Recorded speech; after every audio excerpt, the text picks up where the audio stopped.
This is Van Miller the Ghost, and we're live on air. We're going to talk to Eric Robinson, Navigating Shadows, the Inside and Underbelly. With you, we're going to talk to you about your career. So you have a book, I do. Irreverent, from Yeah. saving souls to chasing sinners in the FBI. And we're going to talk about that. We've got your link up here, so people can check that out.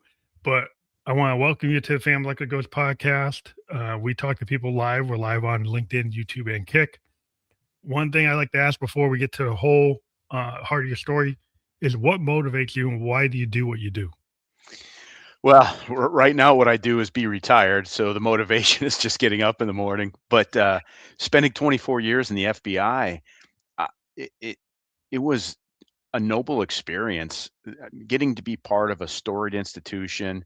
So once I got in, there was already that mentality and morale. There was the atmosphere in the FBI of we do things excellently, we do it right, we Mhm. follow the laws, and we help people.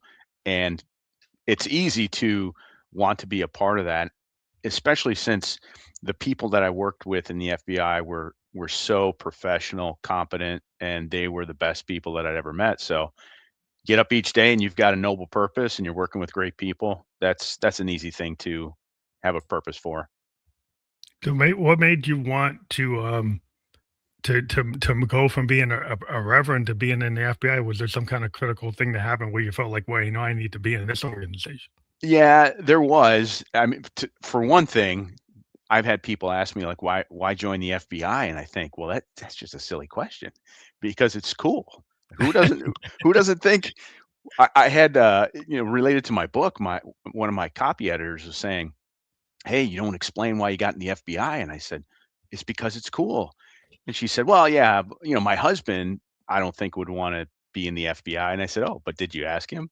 And then she comes back later, is like, "Yeah, he said it would be cool." But for me specifically, I spent about 12 years in Christian ministry. I was pastoring a Baptist church in Western New York, and we had a church of outreach, which was great. We were successful. We're reaching people.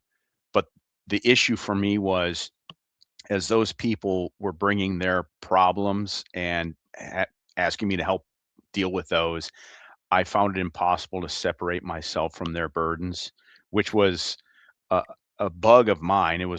I didn't have anything different than other pastors had. I just couldn't let go of those things, which resulted in me having stress related headaches every single day for 2 years. Mm. So it came to a point where even though I enjoyed what I was doing, I found purpose in it. I thought we were successful too. I told my wife, I've got to find a job with less stress, and so I joined the FBI.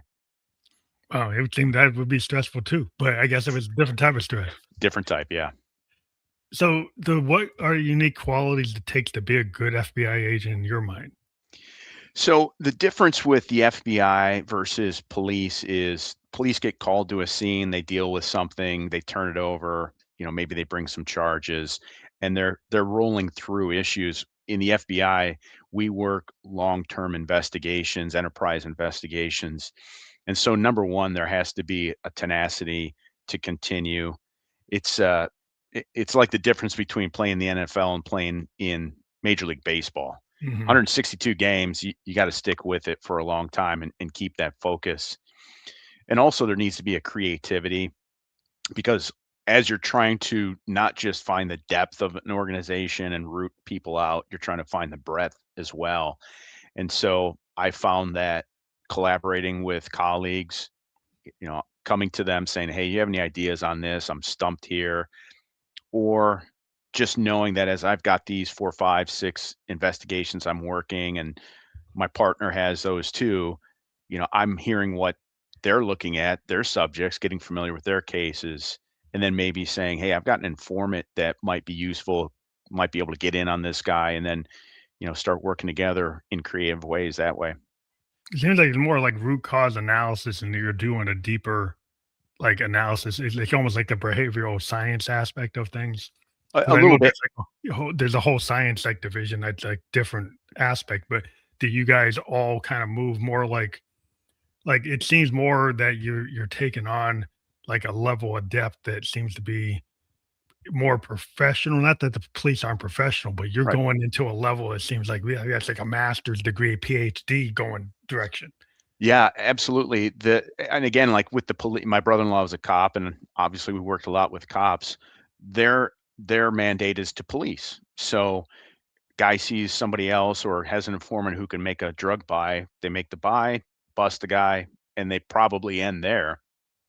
Whereas we are then moving up the chain and trying to find Take where a do whole those organization down. and because we have the time, and also, we're actually worldwide, but like, we're across the United States. So if a guy in Canton, Ohio does a bust, he's cleaning up his city.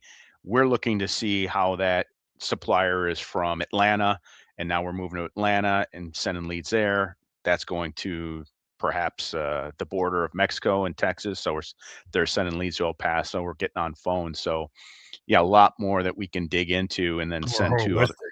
Yeah, you're more holistic and you're kind of seeing the big picture.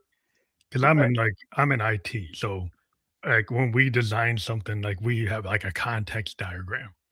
We have the use case, we got the business case. We go look at like what is the actual problem. So you're Yeah. doing like root cause analysis, right? Yeah. You're And, trying to figure out where something's like what's the source, where does it go, where does it end up? Yeah, and then our analysts are bringing out charts where here's the connections, here's the phones, here's the possible links, and part of it too, like you mentioned, like getting your PhD or your master's. I I was working financial crimes for a time, and I get on this guy who's selling bonds. Now I'm studying because I've got to know this at least You as need good to as him. understand how the bond market works and like what is he doing? Like, well, how is he making a profit? What is he doing? What's the low edge cases? Like maybe he's taking Yep. advantage of a loophole or whatever. He's doing something. And I have the luxury too. I have the ability now. I'm talking to guys from the SEC to say, "Hey, tell me how this works."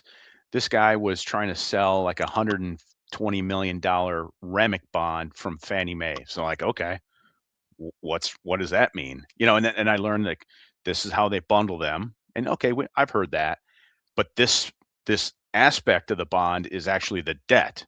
Mhm. So it doesn't grow, it actually shrinks as people pay off their houses. So this guy was saying, "Oh, it's going to mature to 115 million." And well, it was actually going to mature to nothing, and Yeah. it was bought by large companies. You make $50 million this year. Now you're going to buy some debt to offset in taxes, and I didn't go to school to learn that, but Yeah, now yeah, I but he was like messed with yeah, it's like it's scammers. You get these scammers like going around snake oil salesmen, like they yeah, can take advantage and people their ignorance yeah, is and is core to these financial crimes. People are dependent on people's ignorance to doing like these Ponzi schemes and tricking people. yeah, but this was a Fannie Mae, like a real bundle. So you look at it and go, "Oh, okay, yeah, that's great." I get on the surface, I think I know how this works, but they they didn't. Yeah, because because they get so much legalese. As soon as you get these things, and it's like they got a couple pages of legalese. What do you know? Like Yeah, you don't know. You depend on somebody giving you the high level elevator pitch, like what it is, and if they're lying, but they look good, they and look good. they got the tie and the suit, and they got the right people. They're at the country clubs or whatever. They got the right connections. Like you're like okay, that's good. That's all good. Yeah. Well, and this guy was smart enough too that he would have attorneys. Like he would hire guys, and it's amazing how when an attorney signs it, people go, "Oh yeah, It's yeah, gotta be it's got to good. be." Yeah, they would never lie. This guy didn't. Like the attorney didn't know it either. He's just like, "Yeah, whatever you tell me to write, I write," and we send it. Yeah, because people just think there's just all this level of expertise or vetting. And sometimes it's, people are able to scam people, in broad daylight. There's a lot of things going on today. Getting to crypto, it's like, okay, Yeah, like what's that? It's like you got a rocket scientist making a financial instrument. yeah. You know, what does that mean? Well, I had a guy who once tried to steal a house by simply taking a document and having it notarized. Like notarized, that doesn't mean anything. It just means you showed your identification, but Yeah, that had that air of it was official. authenticity. And then he just took it and now he put it, into the auditor's office, and now it seemed official. And yet, I mean, it was just a piece of paper, said nothing. But yeah, there's a lot of things that these scammers can use that have that veneer of authenticity, which just does not. So was your life ever in danger for the different things that you worked on? Yeah, all the time. So I mean, I was a SWAT operator for 15 years, which I did the same things that other agents did on SWAT. It just meant we were doing them more often. We were doing them with better tools and training and often more dangerous people. And, each time we're called to arrest somebody, and because it hit a threat matrix, now SWAT was asked to come in. We didn't know if these guys were going to oppose us with violence. So many times that happened. And then there were a few occasions where we were actually confronted with in the moment life or death situations. On one occasion, we had to engage.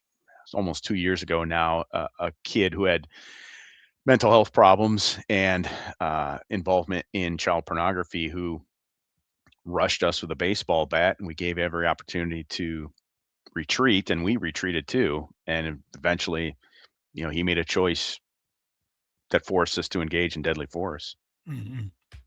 So it seems like if there's certain type of situations where, yeah, I guess you don't know what they're gonna do, and it becomes Nope. more dangerous. Like if a criminal is not predictable, then is that like the indicator that it's gonna be like a highly lethality event? Because if you can't predict what they're gonna do, is there Yeah, there were certain factors, like if they had guns, if they had a violent criminal history, cameras, dogs, sometimes difficult terrain or possible barricaded situations, then SWAT was going to be called. And we tried to take the choices away from them. So limit their choices? Yeah. yeah, if we've got 15 guys with rifles and lasers pointed windows, um, a ballistic Bearcat and other vehicles we can be behind, we've had plenty of times where guys look out the window and Just they they know their only choice is to surrender or die. Maybe they wound one of us, but then they're gonna get killed. So, because of that massive showing, it's yeah. much safer because they're like, "What can I do?" Because you guys have like a strategic level, then a tactical level, and then if you take away their choices, then they got only a couple. Now, unless they're crazy, Right, right. right? So you're thinking like, okay, well, this guy's like wants suicide by cop or FBI, then he's gonna go that way. But Well, if this guy is like more rational, maybe he was not gonna go that way. right, and that's why, with some of these, sex predators, some of the, guys involved in child pornography, they started getting bumped up on the threat level because they knew what was waiting for them. They're, you know, possibly gonna try to have suicide by cop. They might shoot it out, see what they can get because Yeah, they because they're knew. gonna get hurt if they go in. They're gonna get torn up. Yep, absolutely. And so it was kind of a all or nothing scenario for them. And because of that, now SWAT was being called in more often for these guys. That's interesting because depending on the type of criminal, because like you're talking about financial criminals, you got these sexual predators, you got the famous like serial type killers that FBI is known for going after, and then you got terrorists. Yeah. You got domestic terrorists, you got foreign terrorists. Yep. Um, and so what level of terrorist type of criminals have you dealt with? All of them. A lot of the so in the FBI, we would refer to them as racially motivated violent extremists. So put into a category of, here's guys who are white supremacists. Here's guys who are anti-authority or anti-government. Here's people who are motivated by Islam or another religion. And when you have God telling you what's right, Yeah, that's a strong motivation, yeah, they're no off the hook. right? They get like random, like, what are they gonna do? You Yeah, get like Muhammad Ali is gonna take a plane to a building, yeah, and other absolutely. guys are gonna go, like a Ruby Ridge, or they're gonna be like the Branch Davidians, or, they're gonna go do something crazy, like, or Heaven's Gate. People are gonna like, Jonestown type of people, where they're gonna do stuff like that. Right, and, one of my last SWAT operations, we had some kids up in Detroit who were looking to bring violence, and they had a code that it was gonna go down on Halloween, and Mhm. so we were one of the many teams along with the hostage rescue team staged. Unfortunately, our job was the night shift, so we were on duty while they were being surveilled. And if something broke and they said, "Nope, let's go now," then we were going to be forced to go activate immediately. And it was crazy that the night before Halloween, they they made surveillance, and so now we're like, you know, we went from sitting around and like trying to catch a little snooze now and then to we need to make a plan in case we need to assault houses right now if they're going to take action. And fortunately, they stood down about 2 a.m. I went back to sleep, but Yeah. you know, crazy situations where they've got the weapons and they've got the motivation, they're ready to go. Yeah, 'cause, like, how much of this, like, work now is, like, reading people, like, getting information off of social media, Yeah, get information from, like, intercepts from, like, telephone, text, stuff like that, which I probably don't wanna get into proprietary stuff, but it seems like given the way the tech is today, um, are these guys using encrypted stuff? Is it yeah. harder to find them? Or, like, are they still easy to get? Well, I mean, the issue is this: if you give me 3 minutes, I'll find guys online who are saying, "I want to create violence." That's easy. It's then a matter of finding the ones who are more likely to. You got the jabberers who are in the white supremacist groups, and they're all saying that we need to kill these people, those people. It's a matter of who's now taking steps. How long can we watch them without violating their rights or Mhm. wasting our time? In the case of these kids, it was one where, as it often comes, we get tips. Somebody notes this, passes it on to us, and then the encryption doesn't matter if we just get into their accounts. Like if FBI has means, we do phone taps, we can do even subpoenas or search warrants, and now we're getting some of that information. But uh, it's it's Yeah, because the neat. freedom of speech, like, if you get the First Amendment, like, somebody can go as long as they're just talking, but Yep. I guess when they start if they start doing something illegal, like, they get guns that are illegal, or they get, like, Yeah. things that are gonna be components to something, like, it's gonna be a mass destructive device, that's Yeah. illegal, right? So eh, then they cross the line, then you can hit them once they cross the line. Yeah, and we would get white supremacists all the time. They can talk their hate talk, and then we're like, well, how are we going to get them? We can't just wait for them to do something violent. Like, oh, okay, well, he's a felon. He just showed a gun to an informant. We're going to arrest him You for get them that. on, Like you get them on, you get at them on least, site and get them on. yeah, disrupt them that way. Yeah, because it's interesting. Because you go back, look at, like, the early '60s, and you had, like, the Weather Underground. You got certain groups that were doing things that were very, very easy to get because they were blowing up, throwing bombs everywhere. It's like somebody's blowing up bombs like in the '60s, in the '70s. They like you're gonna go after bombers, Y- because they're actually actively bombing.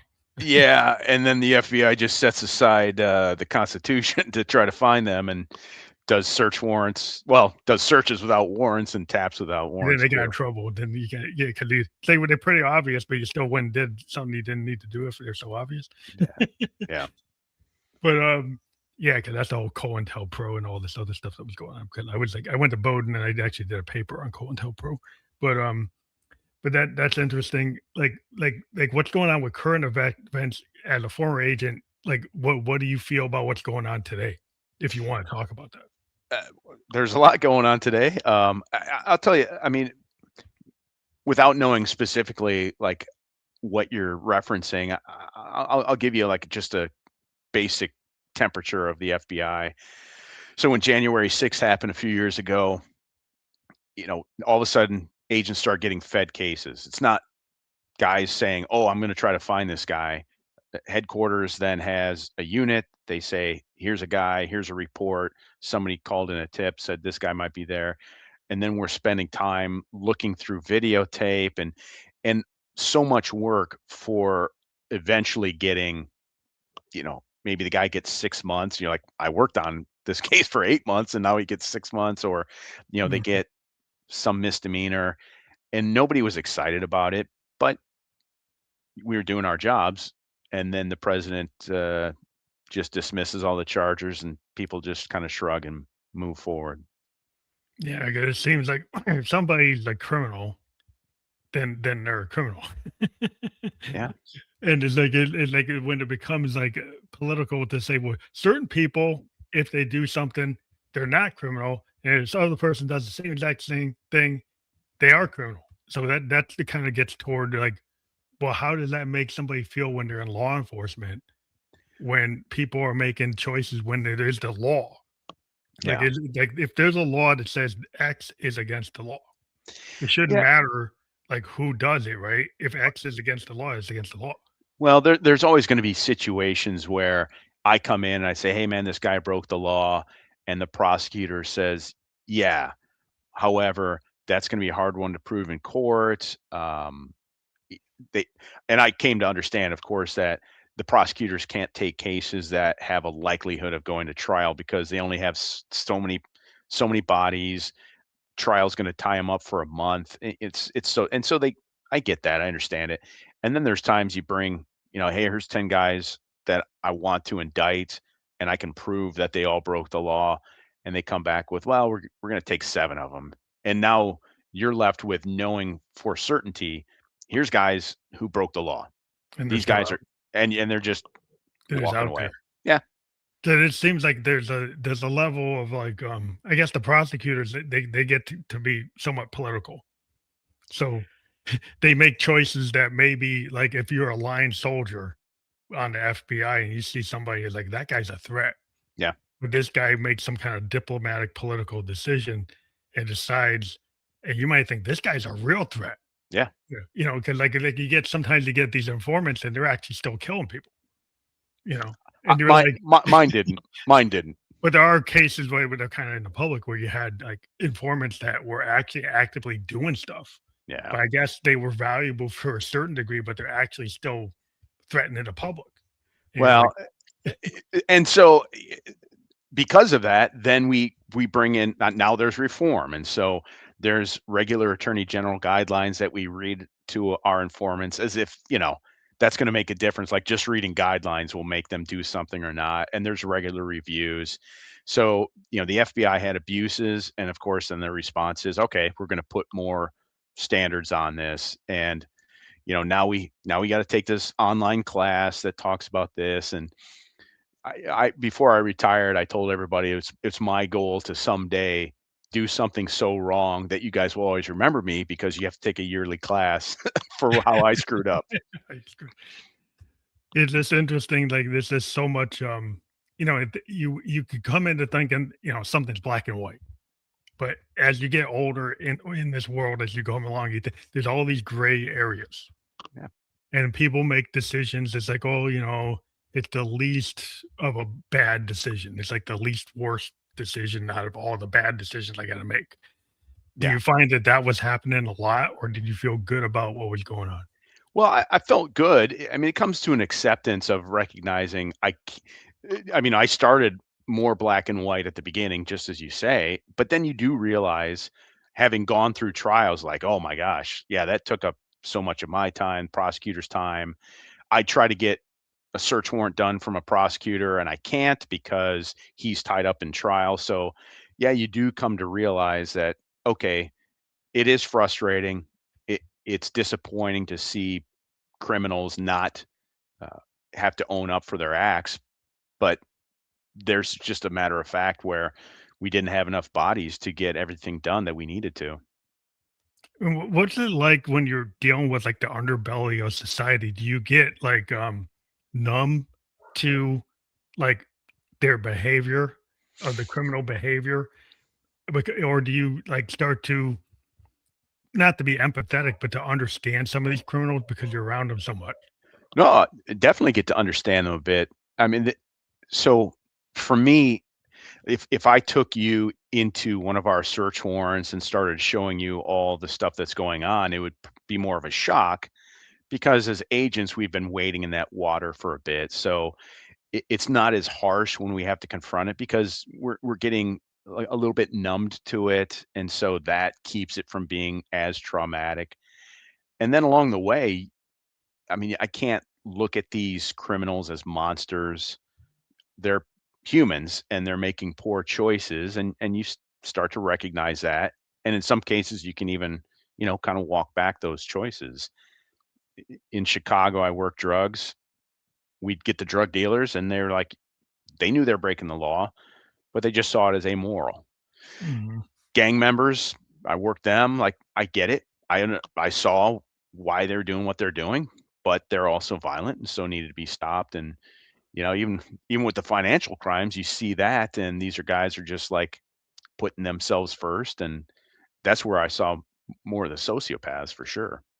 That's interesting because, like, did you feel like because some folks might like, "Well, the serial killer, they're the threat," and they are, Yeah, well, yeah, but, like, if you have a financial criminal, like, maybe destroys, like, a couple 100,000, like, homeowners, right? yeah, Like, it destroys their lives, and then people look at it, that's white collar crime, and they kinda go to a country club prison, but they actually destroy people's lives. People might have committed suicide, people might have just got their whole lives wrecked, yeah. and very destructive to society.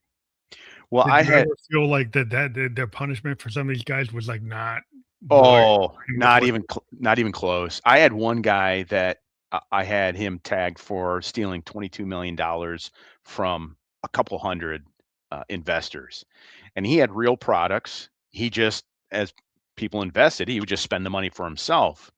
And kind of like, how you mentioned earlier, people look at him, and go, man, that guy's successful. Look at the house he has. He's got two Lamborghinis. Well, that's your money. your money. And they didn't realize that. And he was a legitimate sociopath. One of the victims I talked to, she said, my husband died. And so I took the little bit of life insurance and I invested that with this guy because I have a disabled son and I'm looking to get long-term care. Guy just took the money, and as she was crying and begging, for refund, for help, he's like, don't worry, next round it's going to come in, and he would just lie, and it didn't affect him at all. Mhm. Those guys were the worst. I hated them the most. Yeah, and it seems like they don't get the level of punishment because, "Oh, that's financial," Yeah. Well, but this guy, financial is very destructive. yeah, this guy, I was looking. We could have, and we never would have, but he was up for. He could have gotten life in prison with all the enhancements. But I was expecting somewhere between 12 and 15 years, and prosecutors come back and they say, "Hey, we're going to offer him 5.5 years." And I thought, "Oh my gosh!" And this is the terror. Like, this case, he pushed the case in trial longer than that. And then the crazy thing is, he goes in, COVID comes, and he ends up spending like 9 months because he gets compassionate relief because of COVID. Oh, Because jeez. it's white collar. He's not a Yeah, threat. white collar is like to me, it's like it's not. I think society needs to look at it, the amount of damage it's done. Yeah, Because when you look at the damage that's done and you really analyze it, because I was a sociology major, it's like I would really kind of push the point that this criminal behavior is very destructive to our economy, right? yeah. The damage it's doing is not being the punishment is not matching the crime. I I mean, you're not one of his victims, but you were Yeah, because like there's it trickles down, just it cascades spills through the whole across. thing. It affects GDP. I mean, it affects everything. Yeah, You look at the macroeconomics of it; it's very destructive. yeah. You know, We got people who investigate healthcare fraud. I mean, that's millions of dollars. which You don't increase think everybody's premium. I mean, abs the more fraudsters you have, yeah, the reason the premium keeps on going up, right? On top of the greed that's already there is a whole nother thing. yeah, yeah, But the idea, can I work with these companies? Can I know how they operate? The idea that they well, like the criminal that they just on his face he does the murder. Well, like everybody understands that. yeah, They can understand. They don't understand the sociological kind of damage, the psychological damage that's not murder, yeah, but leads to like equivalent pain. yeah, for more people. For more people, it's it gets more of a like exponential problem. The exponential effects of it are just super destructive, and it's hard to get people to understand. Like you need some reform, Yeah. Oh, you don't have to convince me. I'm all in on that. in on that. Yeah. So one of the things about like what's one of the craziest like stories you ever had like dealing with like a case that was unexpected, like you didn't think it was going to be something it turned out to be. Uh, so I've had people ask me that, and I made the mistake of actually telling someone what the craziest thing I ever saw was. So I'll give you a PG-13 version of it. So when agents always have downtime, they always sit around and talk. And like when people start saying like, "Oh man, this is the craziest thing I ever saw," I just I say, "I'll let you finish your story." Okay, that's a cute story. We had one with a guy who was distributing child pornography. We do a search warrant at his house. I come upon uh, a backpack, and I see rags and tape and plastic bags, and I'm like, "Oh man, this is this guy's go bag that he uses to offend in person." Mm. And then I pull out a pair of soiled underwear, and so my discovery was happening at the same time that forensic team was downloading his phone, and he was being interrogated, and he makes a confession that he was a coprophage. And if you don't know what a coprophage is, it's someone who eats poop. Oh, geez. And I didn't expect to see that day. And there was more to the story about things that he did, but he would use those items to clog public toilets Oh, and then geez. harvest. That's So, pretty crazy. so I learned about that day. So you get to the very deviant people. Yeah, and you know when the FBI comes to your house and I've got a warrant where I can search every corner and get into your phones and computers, uh, you learn a lot about human nature, about things that people hide. Yeah. So You I get give to you see all the things people hide. yeah, I give you a moment to think about stuff that you don't want people to know about, and you're probably a pretty emotionally stable guy, and then you get into with criminals, and there's quite a bit that just kind of shocks you, and you go, I guess I learned about that today. So the understanding, like I guess is what about being a preacher maybe helped you be an FBI, a good FBI agent? I think for me, it was taking some of the principles and practices that I had in ministry and then carrying them over, because no matter what type of equipment we have, the guns that we have, our computers, judicial process, eventually we have to interact with humans. And Mhm. so if that was victims, now I'm in a sense back into that pastoral role of listening, drawing them out, showing compassion.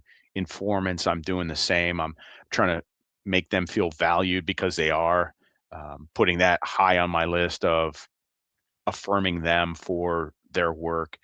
And then even with the criminals, of showing them humanity. And for example, work so many cases where we've got pedophiles, and these guys from the beginning already have shame.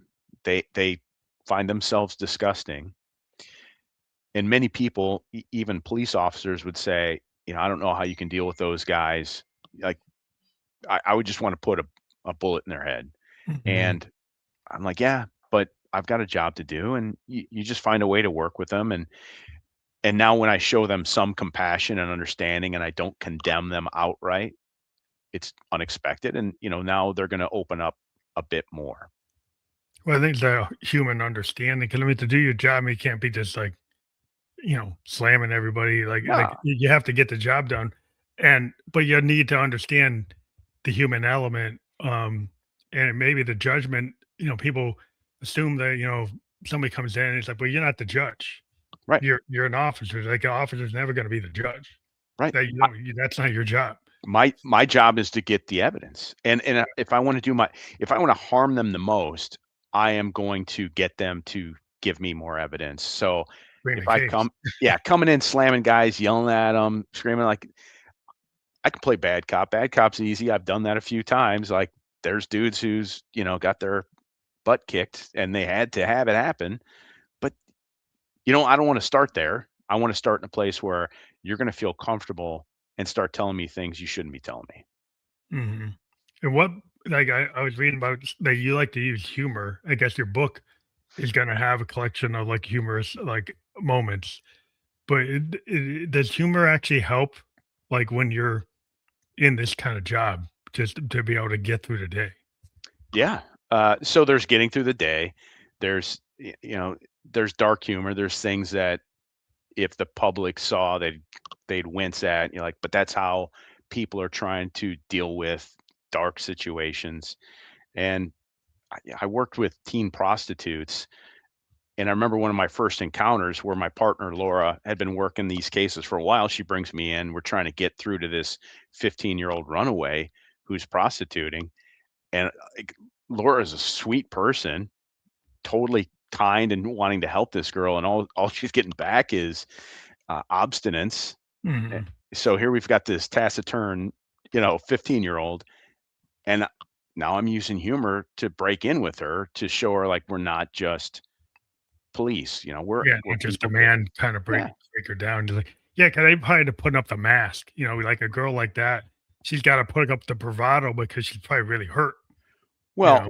also, there's never been an adult in her life that was worth anything. So, here's two more adults saying, "Oh no, we want to help you." And Probably doesn't no, trust no, you, issues. nah, no, you don't. Nobody your age wants to help me. Yeah, they got a lot of trust issues because like, the trust has been violated from the probably really early. Well, I mean, think of this is very crass, but I mean, if you think of it, like, what would it take for a woman to say, "I'm going to start having sex with strangers that are probably disgusting too," and now say, "Oh, okay, now you're 15." That's a tremendous threshold to have to step across, and yet they're willing to do it. So they are either very, very desperate and they are already broken. Like they've had things happen to them where they say, "I'm useless anyway." That's Yeah. I can Either a walk through that. family situation got broken in the family, usually, Yeah. that's usually the root cause is, like, in their family situation, they were traumatized. Yep. Uh, Yeah. and so do you end up a lot of times with these young kids, like the runaways and the people in the sex trafficking, it's because they're, like, the families have abandoned them, and then how do you get them in the system to, like is the system really gonna support them, or does it not really give them any support? Well, so you ask a question that was our dilemma every time, because we could find the girls and we could arrest the pimps. And then I remember the first time like this is happening, like we're doing this hotel operation. Our undercover targets a prostitute that he thinks might be underage. She comes in, she is. Boom, we get her, we get the guy, and then I go, hell, what do we do now? Because now you've got, I mean, she's a victim. Like, yeah, she broke the law, with prostitution, but we don't want to charge her. But now what do we do? Because she's not going to live in my basement. Yeah, We're not going to put her up in a hotel. We send her back to the foster family. She's just going to run away again, and yeah. and that's the difficulty where we worked best when we had these NGOs, these non-governmental organizations that now Actually could step in. could help them. They actually could actually had a process that could help these girls or these young boys because Yeah, that's the problem is like if you just look at it from a law point of view, yeah, but you don't think about the sociological, psychological point of view, the law is going to do X. It's going to boom, find the crime, charge the crime, prosecute the crime, deal with it. clean cut. But it's not going to deal with the softer stuff. Yeah, the necessary things like, and so here's this 35-year-old woman who was a sex worker herself, so she can talk the talk. She said, "I've been there." But here's my foundation. We've got 5 beds, you're welcome to stay here. And now you've got the guardian ad litem, who's their attorney representing them in juvenile court, coming and Mm, helping. And now, and plus there's like this mesmerizing factor that comes from the pimp where their words are just hypnotizing them. And mhm. it takes time for them to get away. Deprogrammed. Yeah, they gotta get deprogrammed if you're in a cult, like, if you were in Yep. one of the Jonestown, you gotta get deprogrammed, and, any of these girls under these pimps have to get deprogrammed. Yeah. So initially, I'm getting slapped and spit on, and there's snotty tissues in my vehicle because we're taking away the one adult who's ever loved her. And Mm, it's manipulative, and the young girl doesn't realize this. But like this is the one person who looked out for her, she thinks, and it, would take some time, but we gotta keep them safe for that 2-week period, whatever it might Yeah, be. it's like coming off of like an addiction. I mean, Absolutely. and they're so like, if you're totally been controlled, mind controlled, psychologically, you know, forced to be dependent on the pimp.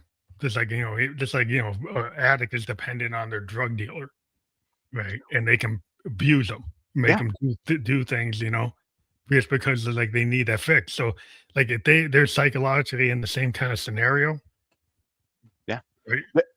The fix is love. They don't they've never had love, Yeah. or it was meager. Parents didn't love them. Everyone else was abusive, and now here's somebody who's saying I mean, these guys are well studied, and so by the time they get to this point, they know what to say. They know how to target some of these vulnerable girls. Yeah, it's just interesting because we've got these like, if you get past like the street level pimps, then you got these big organizational child sex trafficking situations where you got, international traffickers. They're doing like very elaborate criminal organization, more like they're like, I don't know, they're actually professional court like crime organizations, right? Th- We didn't run into that. I mean, we had enough of runaway teens and You weren't doing kids. the big like the big type of situations we had. No, I had a buddy who was a cyber agent, and he was part of Operation Playpen, which was a large scale child pornography trading platform. Mhm. Of taking them down. So, I mean, except for the amount of time that it takes to write warrants, to go through the process, go to court, the FBI could go after these guys. The sex traffickers, the guys dealing in pornography. You could do an arrest every day, but we don't Yeah, have the manpower or time there's for it. so much of it going on, it's hard to like it's just a big floodgate, Oh, right? I had a buddy who works this. Now I had worked it, I moved on to other things, and he was the 12-year-old girl online, or a parent looking to trade where somebody could come and assault his kids. Um, and he had one guy that I helped in the arrest. He's like, I don't want to arrest this guy, but he's so persistent. I'm like, I got to. Yeah, Like he was focusing on somebody else, and this guy just kept saying, "Hey, hey, hey, hey, hey." He's like, "Let's go arrest him." go get them. So, like, the with all the different things you looked at, your white collar counterterrorism, drugs, public corruption, like which one was the most like, you know, I guess eye opening to you? Like, out of all of those things, which ones were the ones that you like really like kind of you know affected you? Well, the crimes against children definitely had an effect. It was smaller scale because we're dealing with like a few victims and one pimp, and we didn't have big takedowns, but they were very weighty. We were doing remarkable things, significant things with one person oftentimes. My first 5 years in the FBI, I was a drug agent in Chicago, and that opened my eyes off the bat. So I'm a new agent, and we were going phone tap after phone tap. So that was that was immediately, I am now listening in on people's lives and witnessing the power that the FBI has through the judicial process of, what it's like to listen in on people's secret conversations, and then constantly out on surveillance and picking up guys that way. So those first years, I learned a lot quickly, um, in all the paperwork we're doing and the manpower it takes to get on a phone tap. So as phone taps has it gone? I would think phone taps are kind, that's like maybe old tech. Now you probably have, like I don't know, like text taps. So all of it is judicial. Mhm. So it's not that the FBI has a special technology to get them. The way that we work is, I forget the year, but all phone carriers have to be CALIA compliant. I forget what the CALIA stands for, but it's, like Yeah. law So enforcement you can get compliant. access to it. So that when we say, "Hey, a judge told us this is okay," Then you you go get now it, route everything to and us then you can see all those texts, and all the then time. Yeah. so now with, like, AI, you Uh, guys must be using AI to kinda screen through those texts to get what you want? Man, I'm glad I got out of this time. I'm not gonna You don't know understand that. you don't know what they were doing there. Not today, I would think that they must use it a lot. Oh, it's okay, so you're an IT guy. Yeah, yeah. We were DOS based in our computer system. Do you wanna guess what year we turned over to a, um, Like user Windows. interface, a Windows interface? You wanna guess what year we turned over? Was that 2010? Oh, you're so generous. No, it was 2012.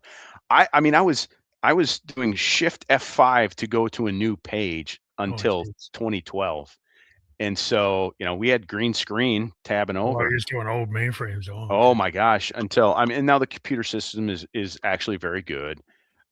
It goes down all the time, but now it's the bureau has learned. So your question about using AI, probably in about 15 years, they'll be there. You guys are still running old school. I'm a COBOL guy. I mean, I used to do a lot of mainframe stuff. I'm up to date with all the cloud stuff now. But like my most of my career was like mainframe stuff. Um, and then we had to deal with government, agencies that had mainframes. They had the Yeah. COBOL stuff. But so I understand the CRTs, like the old green screens, the Oh my orange screens. gosh. Yeah. But When yeah, so that world must have been interesting. real quick, when I came into the FBI in 2002 in Chicago with about a thousand employees, there were 5 internet terminals. Oh wow, that's old school. That's real old school. Yeah. Yeah, it's interesting because yeah, the tech world has gotten so crazy now with Yeah. all this like all these like AI agents and bots and all this stuff that you can do. To the point that people are getting like kind of afraid of like, well, how much actually can you access?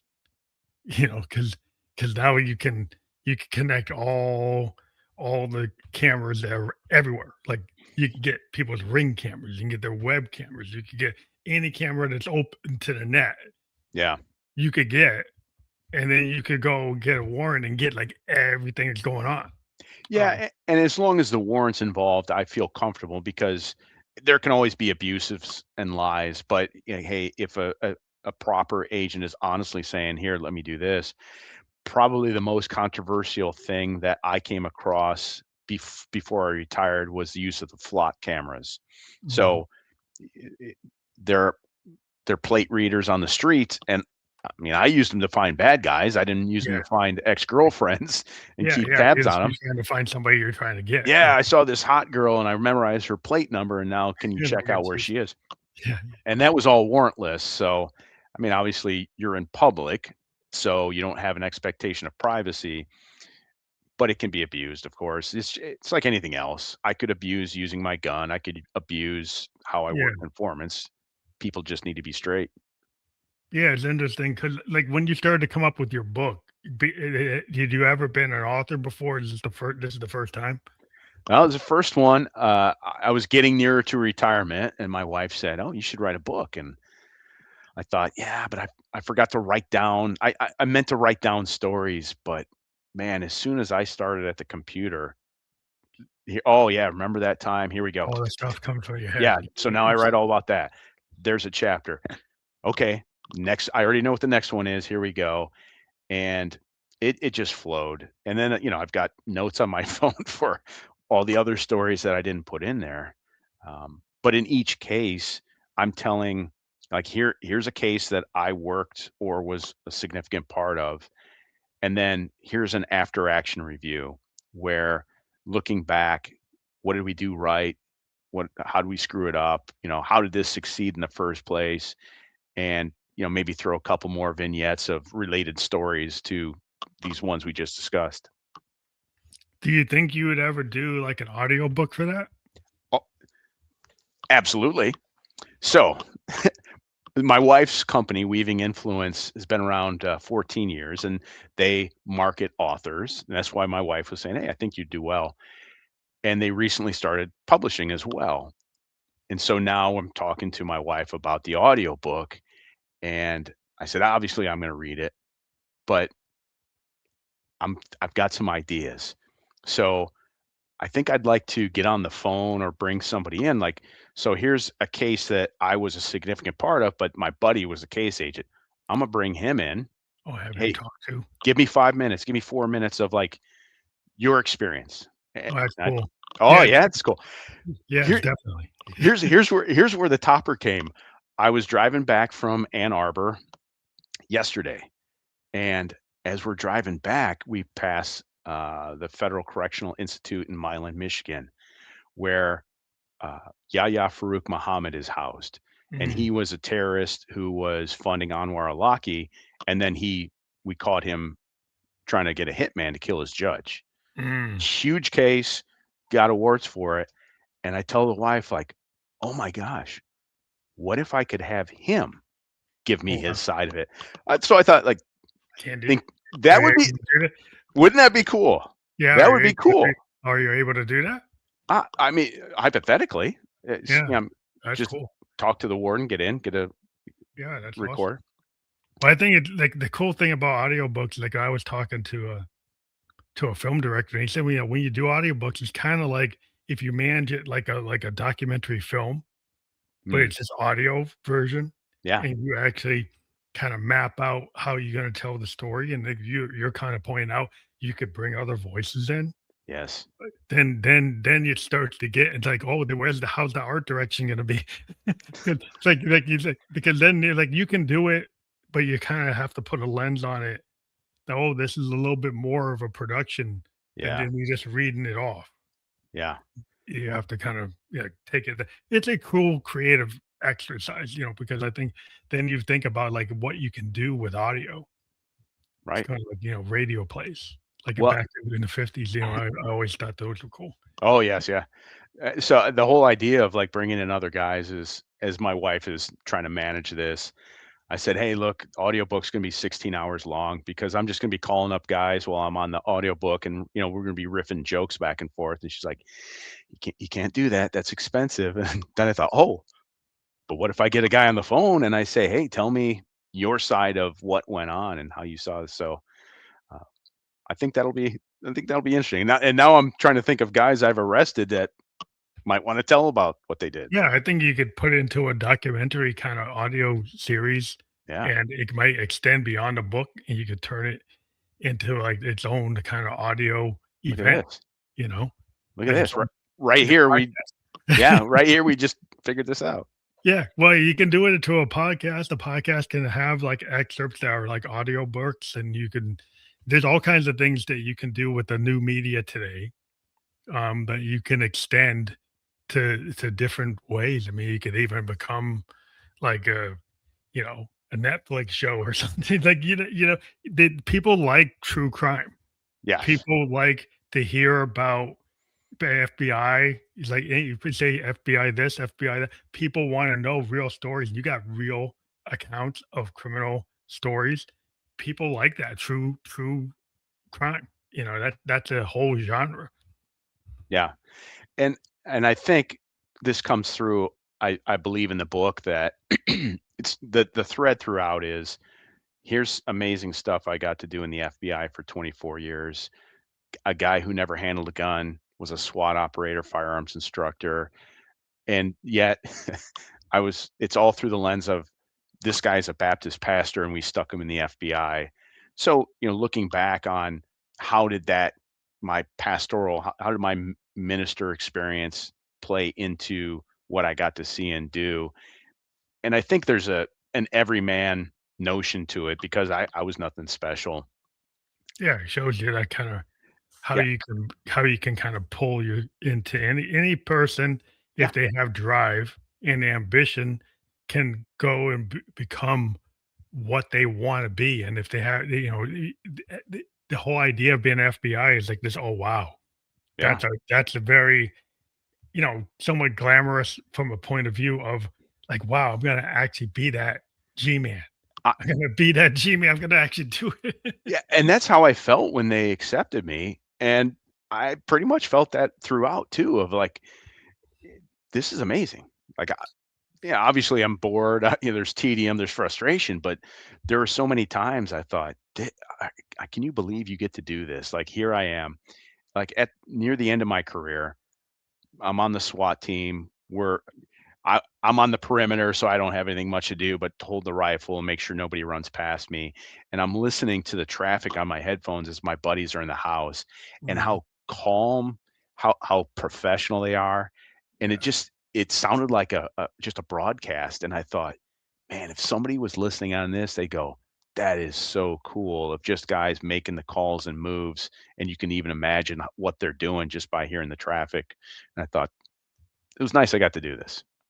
Well, I think it's important to have like discipline and and procedure, and we count on the authorities having a process because like we're out in the wild, you don't want things to be like the Wild West. Right. Like it's people are just going and just I'm just controlling it and doing whatever I want. You want somebody to come in and say, "Hey, there's the sheriff. Yeah. there's he's coming in. Here's the marshal. Here's the FBI. Here's the G-man. He's going to make sure that these guys aren't just going around and looting the whole world and threatening their neighbors and doing this and doing that. You want to know that there's somebody out there that's looking at has an eye out for the American people. That there's somebody that's actually going to be there to keep us from getting harmed. Yeah. And I felt that. I felt very, um, I'll just say blessed, because in ministry, obviously, I was getting to do God's work. So I've always told kids, like, if you can earn a living for your family, that's noble.